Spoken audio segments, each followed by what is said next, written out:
그들의 얼굴이 다른 소년들보다 더욱 아름답게 보임을 알고 그들의 요청을 수락했습니다. 2장에서는 느부갓네살은 거대한 제국을 통치하는 왕이었지만 꿈으로 곧 하나님의 계시로 인하여 잠을 이룰 수가 없게 되었습니다.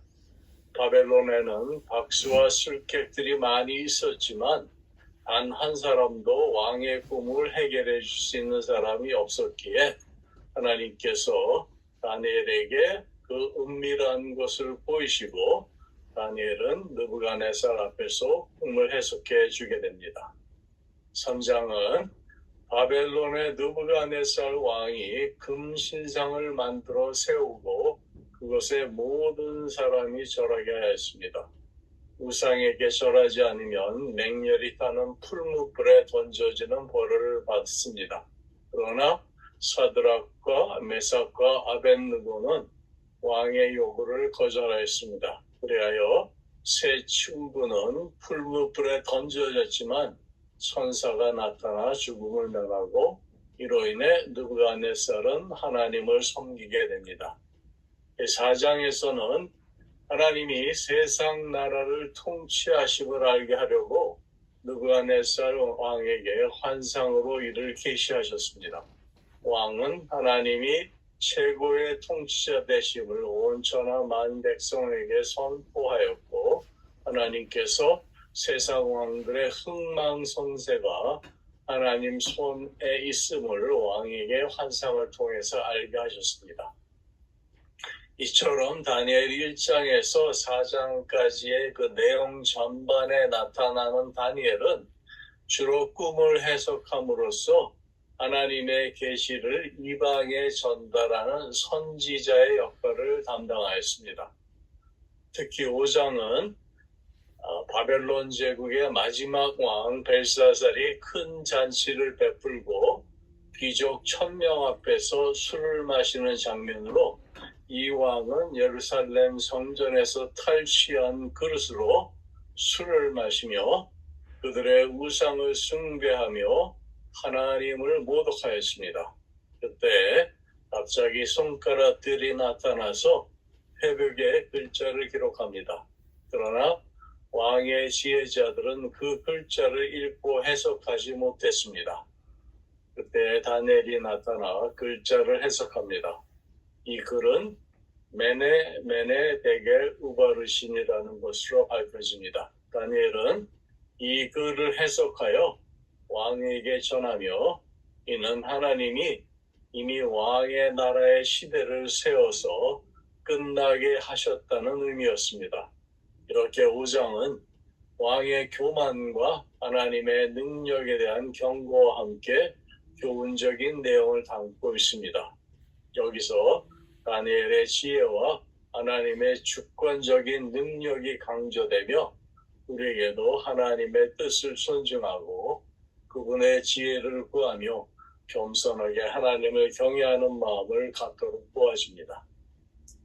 이제 6장은 다니엘의 개인적인 시절을 소개함으로써 이를 통하여 우리가 어떻게 이 세상에서 나그네로서의 삶을 살아가야 할지를 이 성도의 신앙과 자세를 제시하고 있습니다.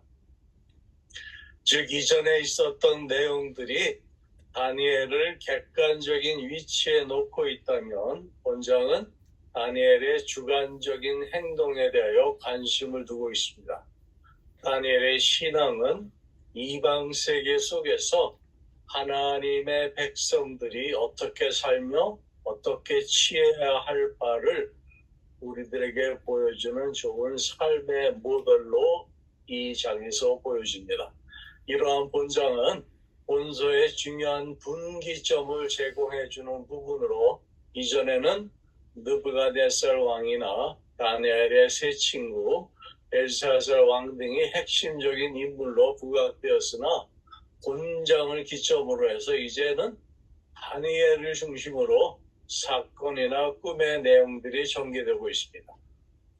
또한 이전까지의 내용들은 역사적 배경과 꿈을 통한 계시가 혼합되어서 나타났지만 본장의 사건 이후부터는 꿈이나 환상 등 묵시적인 계시, 곧 하나님께서 감춰졌던 자신의 뜻을 성령을 통해 말해주는 것을 의미하는 이러한 계시가 주류를 이루고 있습니다. 그러므로 본장의 내용에서 나타나는 다니엘의 활동과 고난은 전장 5장까지의 내용을 정리해주는 역할을 하며, 아울러 본장의 사건 이후에 전개되는 일련의 묵시들이나 환상을 해석할 수 있는 중요한 단서가 되는 것입니다. 이러한 본장은 다리오 왕이 어인을 찍는 과정을 묘사하고 있는 전반부가 오늘 말씀 1절에서 9절까지이고, 다니엘의 공경에 대하여 묘사하고 있는 중반부가 10절에서 18절이고, 그리고 사자굴에서 구원받은 다니엘을 통하여 하나님이 계시되는 장면을 묘사하고 있는 후반부가 11절에서 28절로 구성되어 있습니다. 이러한 내용을 통하여 본장은 의인에 대한 하나님의 보호와 악인에 대한 단호한 심판을 우리에게 분명하게 보여주고 있습니다. 그럼 먼저 6장에 나타나는 이 다리오 왕이 구체적으로 누구를 지칭하는가에 대한 여러 가지 의문들이 제기되어 왔었습니다. 역사적으로는 이 벨사살 왕이 죽은 후 바벨론을 무너뜨린 사람은 페르시아, 이 바사의 대제였던 고레스였습니다. 이러한 이유 때문에 본장의 이 저작이 후기에 기록된 것으로 간주하는 사람들이 있었습니다. 그러나 우리가 지난주에 봤던 그 5장 31절 말씀에서 보듯이 메대 사람 다리오가 나라를 얻었는데 그때 다리오는 62세였더라 이 말씀에서 이 구절에 다리오가 나라를 얻었는데에서 이 얻었는데라는 표현은 다리오가 바벨론을 정복했다는 개념으로 이해하기보다는 고레스에 의해 왕위가 위탁된 것을 표현하는 단어로 여기서 다리오가 나라를 얻었다. 이 케발이라는 말은 원문상 받아 가지다라는 뜻을 가집니다. 그래서 이는 바벨론에 대한 침공이 다리오에 의한 것이 아니라 고레스에 의해 행해졌으며 그가 후에 다리오에게 갈대하고 바벨론 지역의 치리권을 이양했다는 사실을 말해줍니다. 오늘은 다니엘서 6장 1절 9절 말씀을 이제 보실 텐데 우리 본문으로 들어갑니다. 1절 2절 우리 곽 장로님이 좀 읽어주실래요? 다리오가 자기 때때로 고관 120명을 세워 전국을 통치하게 하고 또 그들 위에 총리 셋을 두었으니 다니엘이 그 중에 하나이니라. 이는 고관들로 총리에게 자기 직무를 보고하게 하여 왕에게 손해가 없게 하려 함이었더라. 네. 지금 상황이 그 3장에 보면은 느부갓네살 왕 때의 그 금신상 숭배에 대한 사건이 기록되어 있습니다.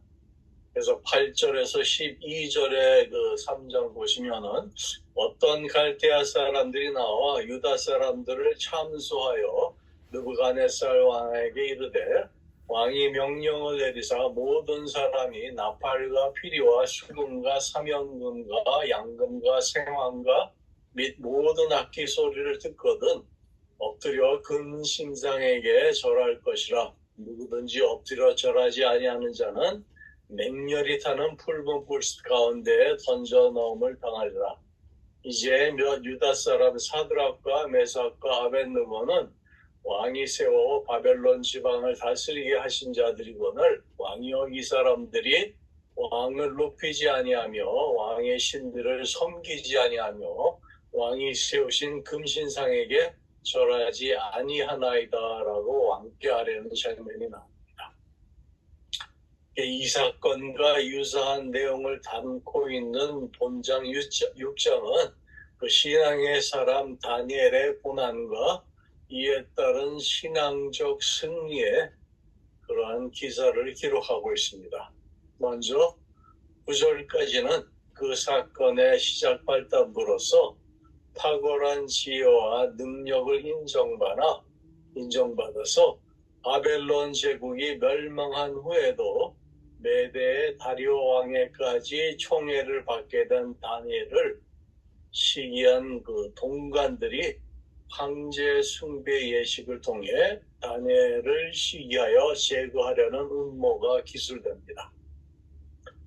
한편 이런 다니엘 살해 모의는 하나님을 알지 못하는 정치인들의 죄적 성향과 부패성, 그리고 권력 쟁취를 위한 허위와 기만, 그리고 잔인성에 기인한 악의 역사였습니다.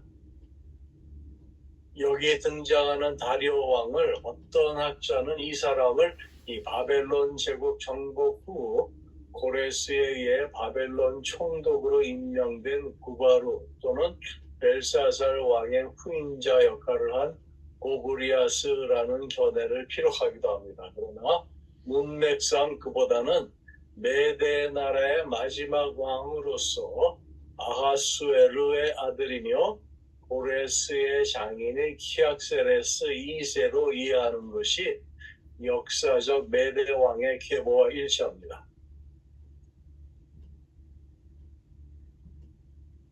참고로 제가 역사적 그 메대 나라 역대 왕의 계보 그 왕들의 이름을 잠깐 알려드릴게요.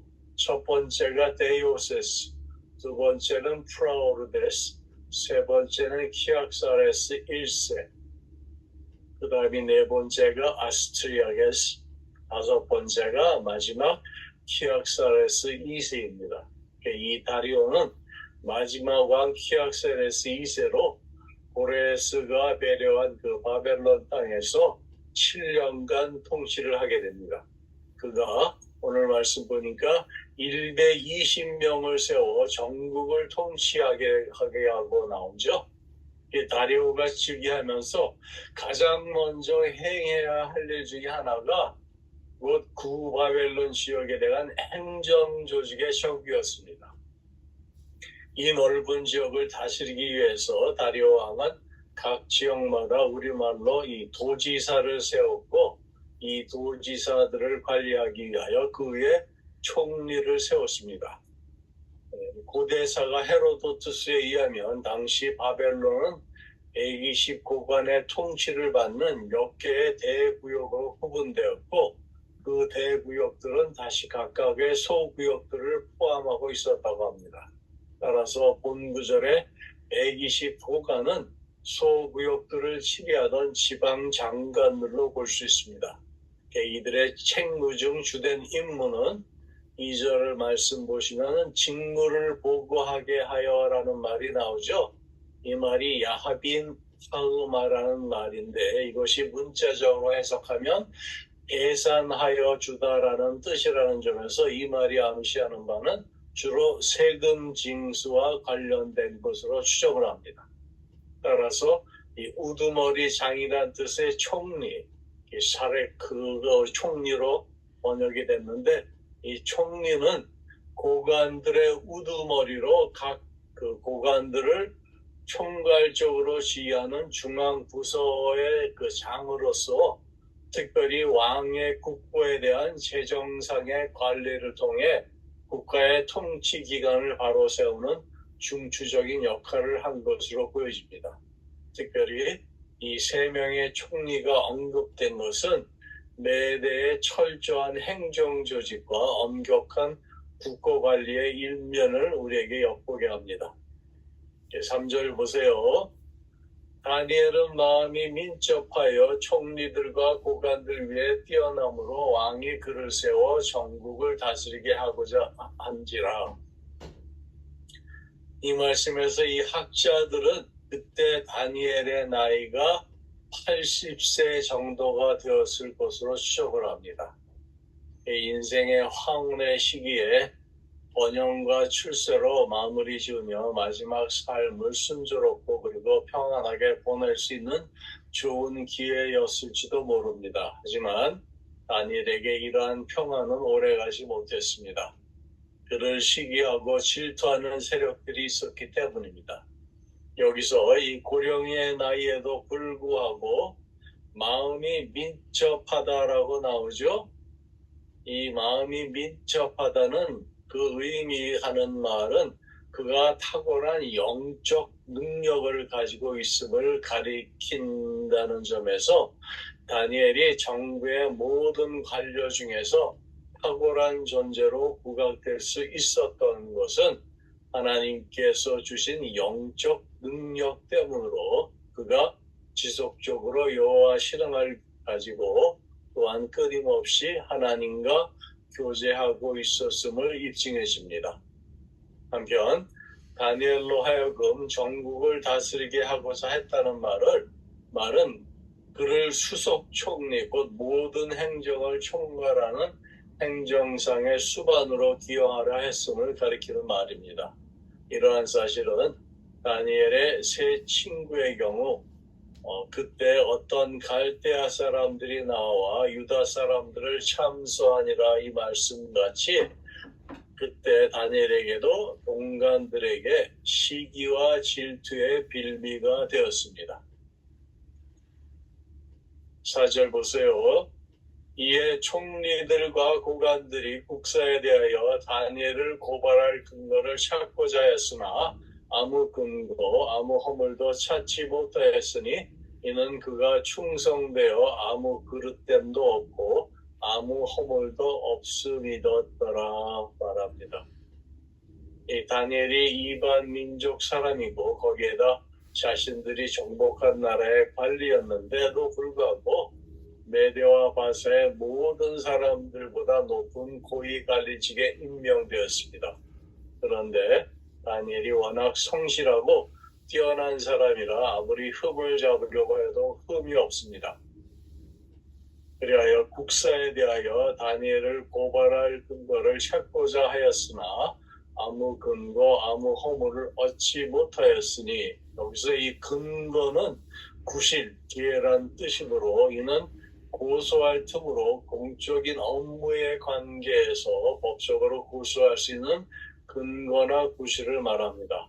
또한 아무 허물에서 이 허물은 업무상의 부패한 행동이나 속임수를 의미하며 패만, 잘못, 실패란 뜻을 가지며 아무 그릇됨도 없고 해서 이 그릇됨은 실수로 빚어지는 업무상의 차질이나 중대한 과오를 각각 가리키는 것으로서 본 구절은 총리들과 고관들이 열정적으로 찾다, 열렬히 구하다란 뜻의 그 얻고자 하였으나, 그렇죠?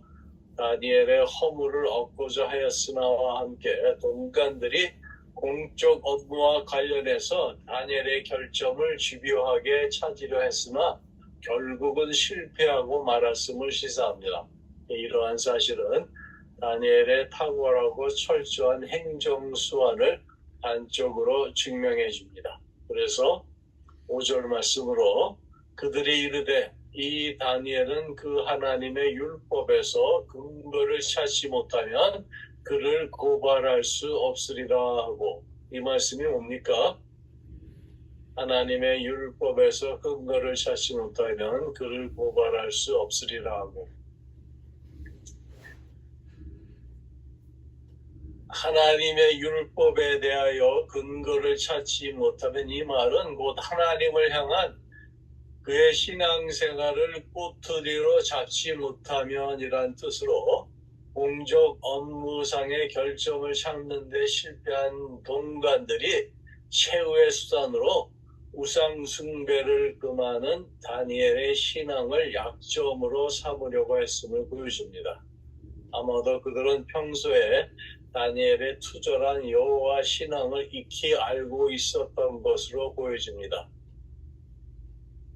공적인 일이나 사적인 일에서 다니엘의 잘못을 찾아볼 수가 없었습니다. 그래서 그들이 택한 것은 다니엘의 신앙생활을 책잡는 것이었습니다. 6절 보세요. 이에 총리들과 고관들이 모여 왕에게 나아가서 그에게 말하되 다리오 왕이여 만수무강하옵소서. 이 총리들과 고관들이 모여 여기서 이 모여라는 단어가 우리가 한번 살펴봐야 하는데요. 이 모여를 하리키슈라는 단어를 썼는데 이 단어는 원래 소리내다, 사납다라는 뜻의 레가시에서 파생되어 말로서 떠들썩하게 모이다라는 의미입니다. 떠들썩하게 모이다. 이는 특별히 상대에 대한 적대적인 감정을 함축하고 있는 말로서 그들이 모이게 된 그 악의적인 목적을 시사해주는 말입니다. 한편 총리들과 고관들은 그 관료 집단 체제를 의미하는 것이 아니라 특별하게 다니엘을 시기하여 적대시하는 별도의 그룹, 그 무리들을 가리킵니다. 7절 보세요. 나라의 모든 총리와 지사와 총독과 법관과 간원이 의논하고 왕에게 한 법률을 세우며 한 금령을 정하실 것을 구하나이다. 왕이여 그것은 곧 이제부터 30일 동안에 누구든지 왕 외에 어떤 신에게나 사람에게 무엇을 구하면 사자굴에 던져넣기로 한 것입니다. 이 바벨론 제국도 그랬지만 당시 그 메대와 바사 제국도 이 하나님이 아닌 여러 다른 신들을 섬기는 나라였습니다. 이스라엘은 여호와 하나님 유일신 신정 국가잖아요. 그런데 그 외 다른 나라들은 여러 신들을 숭배하는 그러한 나라들이었어요. 그래서 이런 이방 나라들의 특징은 그 여러 신 중에도 왕도 그 중에 포함되어 있었습니다. 왕 역시 신과 같은 존재로 여겼기에 다니엘을 시기하고 질투하던 그 무리들은 그가 여호와 하나님만 경배하고 그분에게 기도하는 것을 알았습니다. 그들은 이 사실을 이용하여 다니엘을 모함하기 위해서 왕을 신으로 섬기고 30일 동안 그에게만 기도하자는 법률을 만들어 함정을 만든 것입니다. 이 나라의 모든 총리와 지사와 총독과 법관과 간원이 의논하고, 이 말은 곧 공식적인 국가회의를 통해 하반절의 금령, 즉 이제부터 30일 동안에 누구든지 왕 외에 어떤 신에게나 사람에게 무엇을 구하면 사자굴에 던져놓기로 한 것을 동의하고 결정했다는 의미입니다. 그러나 그들이 다니엘과 적대 관계에 있는 별도의 그룹이었다는 점과 그러한 국가회의의 필수적인 참여자인 다니엘이 결코 그들이 말하는 회의에 참석한 바가 없다는 사실에 비추어 보아 그들이 왕 앞에서 거짓을 토론하고 있음을 간접적으로 우리는 알 수 있습니다. 이제 법률을 세우며 한 금령 정하실 것을 구하나이다 말하죠. 그들이 여기서 이 전자 법률은 아람어 케양으로 그 뜻이 선언 혹은 규범을 말하며, 후자 이 금령은 에사르라는 단어로서 법적 구속력을 가진 금지 명령을 의미합니다.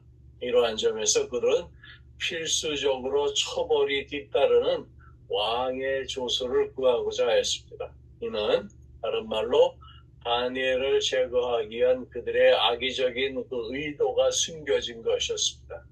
한편 이러한 의도는 하반절에 누구든지 왕 외에 어떤 신에게나 사람에게 무엇을 구하면, 여기에 구하면 이 말이 중요한데요. 사자굴에 던져넣기로 한 것이다. 이 부분에서 구하면이란 이 말에서도 암시되고 있는 것으로, 이것은 이 아람어 바우가 이 구하면으로 해석이 되어 있습니다. 이 바우 뜻은 기도, pray를 얘기합니다. 그래서 이 바우가 의미하는 기도를 뜻한다는 점에서 이는 분명 기도하는 다니엘의 그 여호와 신앙을 겨냥한 것이었습니다.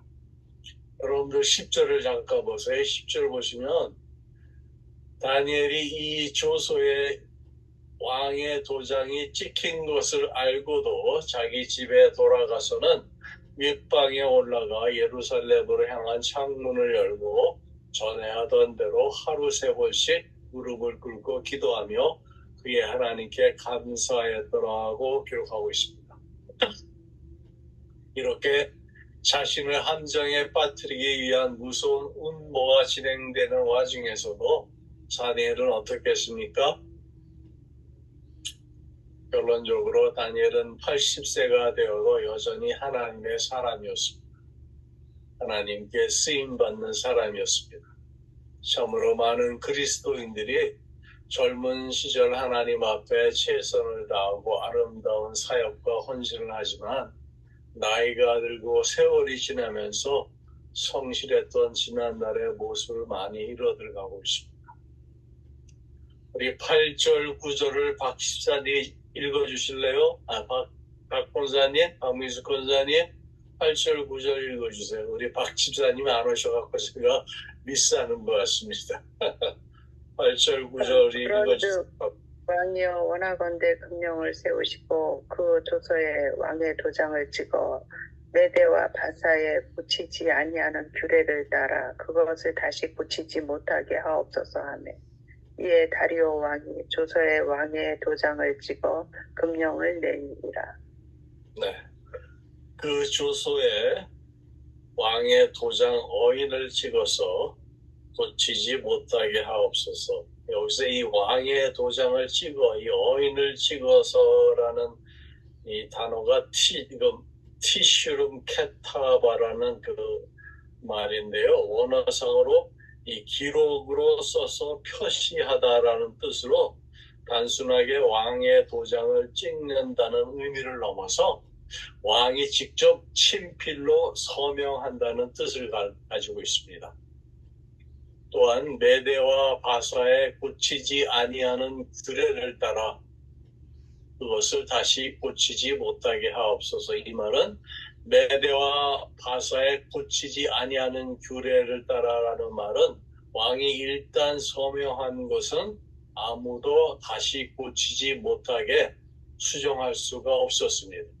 이는 곧 그 조서의 내용과 시행에 대한 불변성과 확고함을 극적으로 강조하기 위하여 쓰여진 말입니다. 이게 다리오가 그 조서에 서명한 것은 고대 근동 국가의 그 이방 국가에 있어서 왕을 신의 대리자, 신의 아들 혹은 신 그 자체로 여겼다는 그 역사적 사실에 미루어 자신을 신격화하는 이 조서에 대해서 그가 특별한 거부감을 가질 이유가 없었기 때문으로 보여집니다.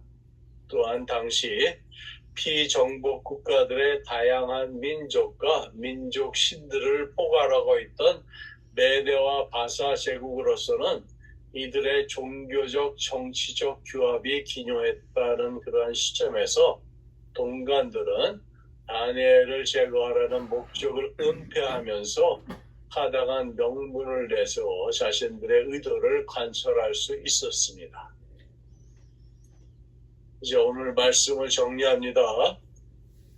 오늘 말씀에서 우리는 다니엘의 성품과 일처리에 대한 그의 태도를 알 수 있습니다. 그는 하나님을 섬기는 믿음이 확고했을 뿐만 아니라 고위 공무원으로 자신에게 주어진 일에도 빈틈이 없었습니다. 그의 능력은 단지 꿈과 환상의 의미를 해석하는 데서 멈추지 않았고 국가 행정에도 뛰어났습니다. 이러한 다니엘에게 아무런 흠이나 허물을 찾을 수 없었던 바벨론의 총리들과 고관들은 다니엘의 신앙, 그 유일신적 신앙을 이용하기로 작정을 합니다. 그들은 다리오 왕에게 법령을 세우고 한번 세워지면 왕조차 수정할 수 없는 금령으로 정할 것을 요구합니다. 그 법령의 내용은 향후 30일 동안 다리오 왕 외에는 어떠한 신에게나 사람에게 기도할 수 없다는 조항으로 이 법을 어기는 사람은 사자굴에 던져 넣는다는 형벌을 포함하고 있습니다. 다리오 왕은 총리들과 후관들이 자신을 위해 법정을 제안하는 줄로만 생각하여 그만 허락하고 맙니다. 이제 5장까지 이전의 내용들은 주로 이 역사적인 배경 그리고 왕의 꿈과 환상을 통한 하나님의 계시가 믹서돼 갖고 혼합되어서 나타났습니다. 그런데 이제 본장 6장 이 사건 이후부터는 꿈이나 환상 등 묵시적인 계시, 그 꿈을 통해서 환상을 통해서 하나님께서 계시를 주시는데 그것을 우리가 묵시적인 계시라고 합니다. 하나님께서 감춰졌던 자신의 뜻을 꿈이나 환상을 통해서 성령을 통해 알려주는 것을 의미하는 이러한 계시가 앞으로 주된 사건으로 이루어지게 됩니다. 그래서 오늘은 하나님의 일반 계시와 특별 계시에 대해 잠깐 살펴보고 오늘 말씀을 마치겠습니다. 여러분들 일반 계시와 특별 계시 들어보신 적 있으세요? 이 일반 계시와 특별 계시는 하나님이 인류에게 당신 자신을 나타내시며 계시하시기로 택하신 두 가지 방법입니다. 일반 계시는 우리가 흔히 대할 수 있는 자연을 통하여 하나님에 대해 알 수 있는 일반적인 진리를 말합니다. 반면에 특별 계시는 초자연적인 것을 통하여 하나님에 대해 알 수 있는 것으로 보다 구체적인 진리를 말합니다. 제가 이걸 이해하기 쉽게 예를 들어서 말씀을 드릴게요. 일반 계시에 대해 예를 들면 그 시편 19편 1절에서 4절 말씀 한번 찾아보세요. 시편 19편 1절에서 4절 말씀. 이것이 이 말씀이 일반 계시와 관련하여 선포되어진 말씀인데요. 이 권사님 찾으셨어요? 시편 19편 1절에서 4절 말씀 읽어주세요. 19편 1절에서 4절이요? 예, 19편 1절에서 4절이요. 하늘이 하나님의 영광을 선포하고 공창이 그의 손으로 하신 일을 나타내는도다. 날은 날에게 말하고 밤은 밤에게 지식을 전하니 언어도 없고 말씀도 없으며 들리는 소리도 없으나 그의 소리가 온 땅에 통하고 그의 말씀이 세상 끝까지 이르도다. 하나님이 해를 위하여 하늘의 장막을 베푸셨도다. 네. 여기 보면 중간에 언어도 없고 말씀도 없으며 들리는 소리도 없으나 그렇죠? 이 말이 본문에 따르면 하나님의 존재와 능력은 우리가 피부로 느낄 수 없지만 이미 우리가 우주를 관찰함으로써 분명히 알 수 있습니다. 이는 곧 창조의 질서와 다양함과 경이로움은 그 능력이 많고 영광스러운 창조주 하나님의 존재를 알려준다고 시편은 말하고 있습니다. 또한 로마서 1장 20절 보면 역시 일반 계시에 대해 가르치는 말씀이 기록되었는데 잘 들어보세요. 창세로부터 그의 보이지 아니하는 것들 곧 그의 영원하신 능력과 신성이 그가 만드신 만물에 분명히 보여 알려졌나니 그러므로 그들이 핑계하지 못할지니라. 시편 말씀과 비슷하죠. 이 말씀처럼 로마서 1장 20절은 하나님의 영원하신 능력과 신성이 분명히 보여 만인 모든 사람들에게 알려졌고 지어진 피조물로부터 이해되며 또한 이 사실을 부인할 수 없는 변명의 여지가 없다고 가르칩니다.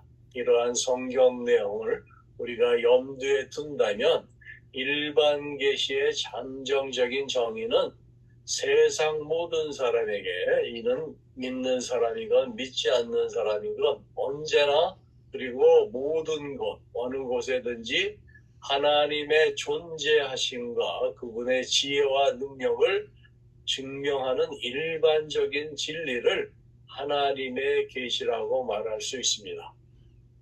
이와 비교하여서 특별 계시는 하나님의 초자연적인 기적적인 방법을 통하여 당신 자신을 계시하기로 택하신 방법입니다.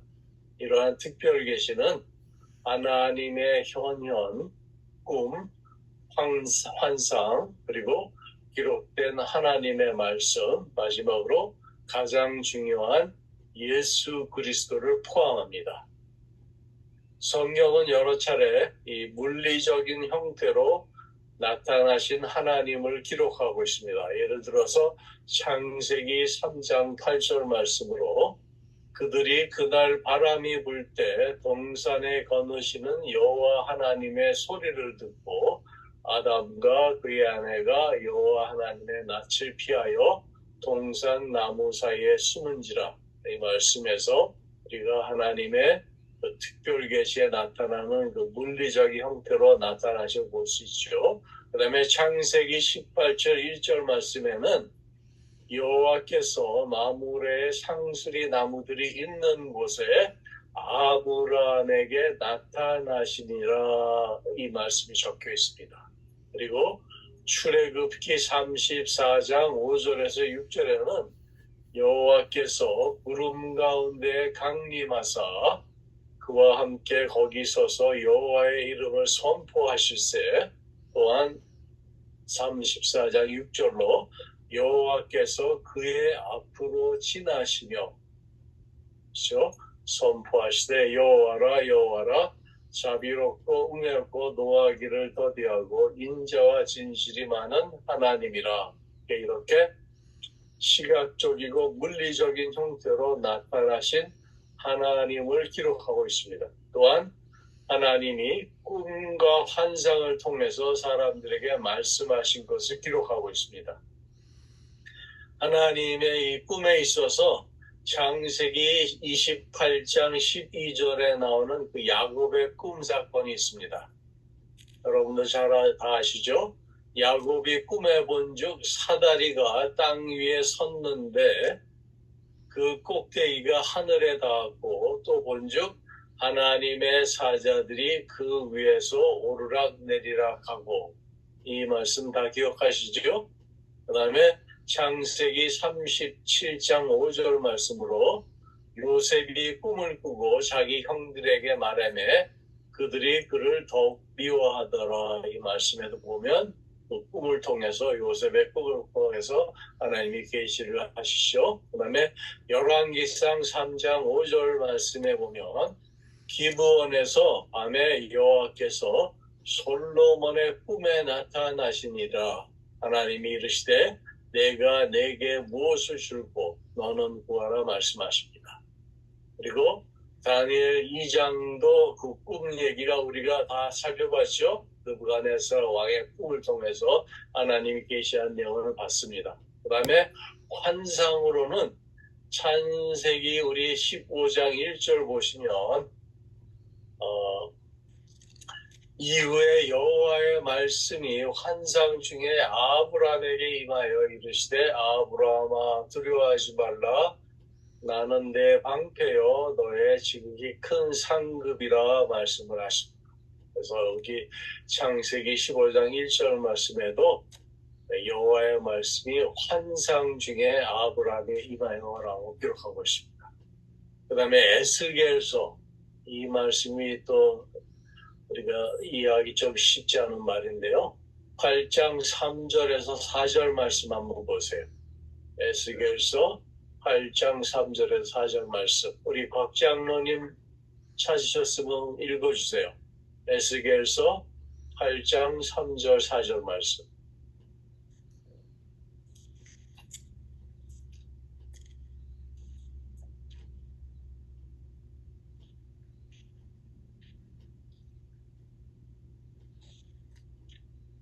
그가 선 같은 것을 펴서 내 머리털한 한 모심을 잡으면 주영이 나를 들어 전지 사이로 올리시고 하나님의 환상 가운데 나를 이끌어 예루살렘으로 가서 안뜰로 들어가는 목향한 문에 이르시니 거기는 질투의 우상 곧 질투를 일어나게 하는 우상의 자리가 있는 곳이라.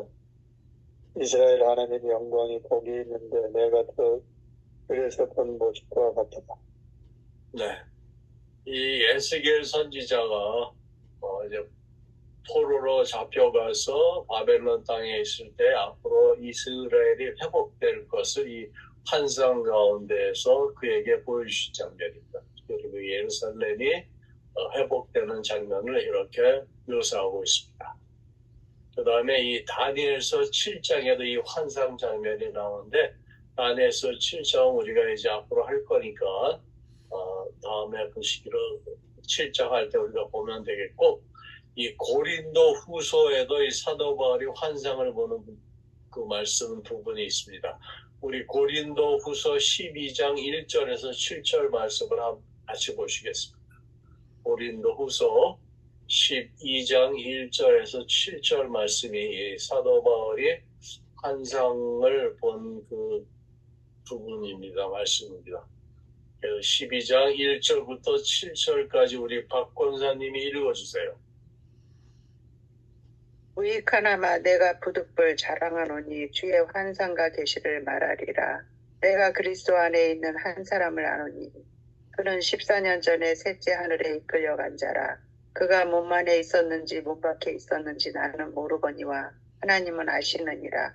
내가 이런 사람을 아노니 그가 몸 안에 있었는지 몸 밖에 있었는지 나는 모르거니와 하나님은 아시느니라. 그가 낙원으로 이끌려가서 말로 표현할 수 없는 말을 들었으니 사람이 가히 이르지 못할 말이로다. 내가 이런 사람을 위하여 자랑하겠으나 나를 위하여는 약한 것들 외에 자랑하지 아니하리라. 내가 만일 자랑하고자 하여도 어리석은 자가 되지 아니할 것은 내가 참말을 함이라. 그러나 누가 나를 보는 바와 내게 듣는 바에 지나치게 생각할까 두려워하여 그만두노라. 여러 계시를 받은 것이 지극히 크므로 너무 자만하지 않게 하시려고 내 육체에 가시 곧 사단의 사자를 주셨으니 이는 나를 쳐서 너무 자만하지 않게 하려 하심이라. 네. 사도 바울도 구약의 여러 등장하는 인물들과 마찬가지로 이러한 환상을 통해서 하나님의 계시를 받았습니다. 이런 많은 계시를 통해서 하나님께서 사도 바울을 크게 쓰셨는데 마지막 부분 보니까 이 사단의 사자를 주셨으니 이는 나를 쳐서 너무 자만하지 않게 하려 하십니다. 이 모든 환상과 계시에 가장 중요하고 또 필요한 것은 이것이 하나님이 우리들에게 어떤 면에 있어서는 또 더 겸손하게 하시려고 그렇게 하시는 케이스도 있다는 것을 여러분들에게 말씀을 드립니다. 이러한 환상을 통해서 사람들에게 말씀하신 것을 이제 기록하고 있습니다. 하나님을 계시하는 데 있어서 가장 중요한 것은 특별 계시의 한 형태인 그분의 말씀, 즉 성경입니다. 하나님은 성경 저자들의 다양한 문체와 그들의 그 성격을 사용하시면서도 기적적으로 그들을 이끄시면서 인류에게 전달할 그분 곧 하나님의 메시지를 정확하게 기록하도록 인도하셨습니다. 하나님의 말씀은 살아있고 운동력, 활력이 있습니다. 또한 하나님의 말씀은 성령의 감동으로 쓰여졌고 유익하며 충분합니다. 하나님은 우전, 곧 말로 전하는 것이 부정확하고 신뢰성이 없다는 것을 아셨기 때문에 그분 자신에 대한 진리를 문자 혹은 서면 형태로 기록하기로 정하셨습니다. 그분은 또한 인간의 꿈과 환상이 오해될 수 있음을 아셨습니다. 하나님은 인류가 그분에 대해 알아야 할 모든 것, 그분이 기대하시는 것, 그리고 그분이 우리를 위해 행하신 것을 성경을 통해 기록으로 계시하시기로 결정하셨습니다.